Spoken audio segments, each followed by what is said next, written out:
Assalamualaikum warahmatullahi wabarakatuh. Halo teman-teman semua, perkenalkan nama saya Mutiara Alham dengan NPM A221019 dari kelas reguler pagi 5A, Sekolah Tinggi Farmasi Indonesia. Pada kesempatan kali ini, saya ingin membahas mengenai rancangan formulasi tablet control release Zidofudin sebagai antiretroviral untuk mengobati penyakit HIV/AIDS. Sebelum kita membahas lebih lanjut mengenai formulasi tablet Zidofudin, tentu kita perlu mengetahui terlebih dahulu apa itu HIV/AIDS. Pasti kita sering mengira bahwa HIV/AIDS adalah dua kata yang merujuk pada sebuah penyakit. Tetapi sebenarnya HIV itu sendiri adalah Human Immunodeficiency Virus yang berupa virus yang menyerang sistem kekebalan tubuh manusia. Sedangkan AIDS itu adalah Acquired Immunodeficiency Syndrome yang merupakan stadium akhir akibat infeksi HIV ini. Apa sih bahayanya penyakit HIV/AIDS? Mari kita ilustrasikan dengan penyakit yang menyerang sistem pernapasan bawah, yaitu pneumonia. Nah, pada kasus pneumonia, patogen yang masuk akan menyerang ke bagian alveolus, sehingga alveolus itu tersumbat oleh adanya cairan-cairan yang menyebabkan pertukaran oksigen dan karbon dioksida itu tidak bisa berjalan dengan lancar, sehingga pasiennya itu bisa sesak nafas. Bakteri yang masuk ini nantinya akan dibunuh oleh sel darah putih yang merupakan bagian dari sistem kekebalan tubuh manusia, yaitu leukosit. Dan pada sel darah putih itu juga terdapat makrofag yang nantinya akan membunuh patogen bakteri tersebut di alveolus.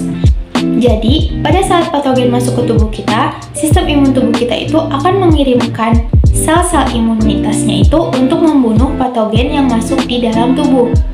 Tetapi, pada kasus HIV/AIDS, HIV ini atau Human Immunodeficiency Virus menyerang sistem imun tubuh kita.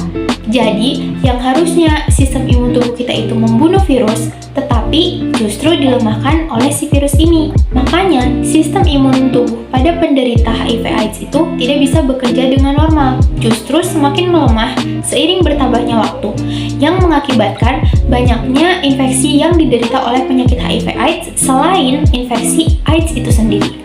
Selanjutnya, kenapa ya virus HIV ini harus menyerang sistem imun kita? Kenapa bukan menyerang organ aja, misalkan organ jantung, lambung, hati, paru-paru, dan lain-lain?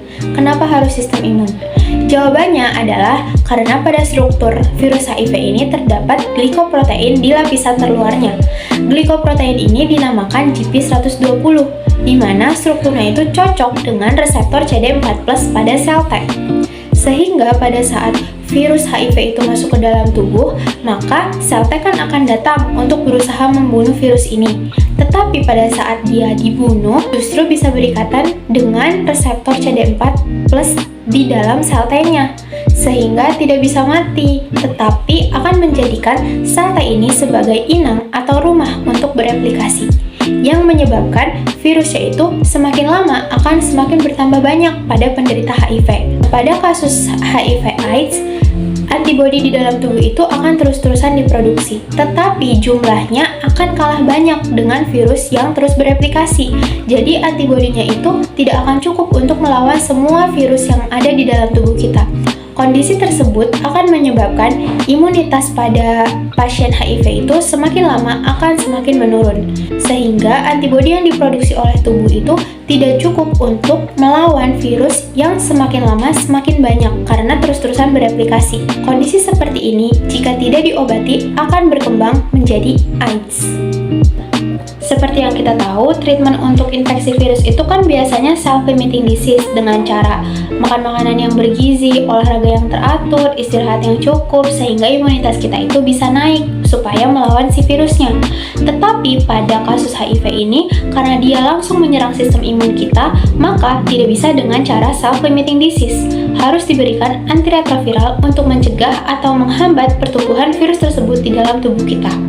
Karena jika tanpa pengobatan, penderita HIV/AIDS akan rentan untuk mengalami infeksi-infeksi lain seperti TBC misalkan, atau infeksi paru, pernapasan, pencernaan, dan lain-lain. Karena kan sistem imun tubuhnya itu sudah tidak mampu untuk melawan patogen yang masuk ke dalam tubuh kita. Selanjutnya, inovasi pengobatan yang ingin saya buat adalah dengan menggunakan zat aktif Zidofudin, di mana zat aktif ini biasa digunakan sebagai antiretroviral dalam penanganan virus HIV, yang mekanisme kerjanya itu adalah dengan menghambat enzim reverse transkriptase yang digunakan virus untuk memperbanyak diri. Dan sediaan yang ingin dibuat itu adalah dalam bentuk tablet control release yang memungkinkan kadar obat di dalam darah itu akan selalu sama, sehingga virus HIV itu akan terus-terusan ditekan pertumbuhannya oleh si zat aktif ini. Formulasi tablet antiretroviral yang ingin dibuat ini terdiri dari zidofudin sebagai zat aktif, eudragit RL100 dan eudragit RS100 sebagai pembentuk lapisan film enterik, dan mikrokristalin selulos sebagai pengisi, etil selulos sebagai hidrofobic coating agent, dan juga magnesium stearat sebagai pelumas. Keberadaan eudragit dan etil selulos ini memungkinkan terjadinya pembentukan matriks yang melindungi zat aktif yang nantinya akan dilepaskan secara perlahan ke dalam darah sehingga kadar zat aktif itu akan selalu konstan di dalam darah untuk menekan virus HIV ini. Nah, untuk prosedur pembuatannya itu sendiri adalah dengan mencampurkan zidofudin, eudragit, etil selulos, dan mikrokristalin selulos sampai homogen, baru ditambahkan Mg stearat, baru dicetak ke dalam mesin cetak tablet. Formulasi tablet antiretroviral ini tentunya harus melalui banyak prosedur evaluasi untuk menentukan efektivitas dari tablet control release zidofudin ini sendiri.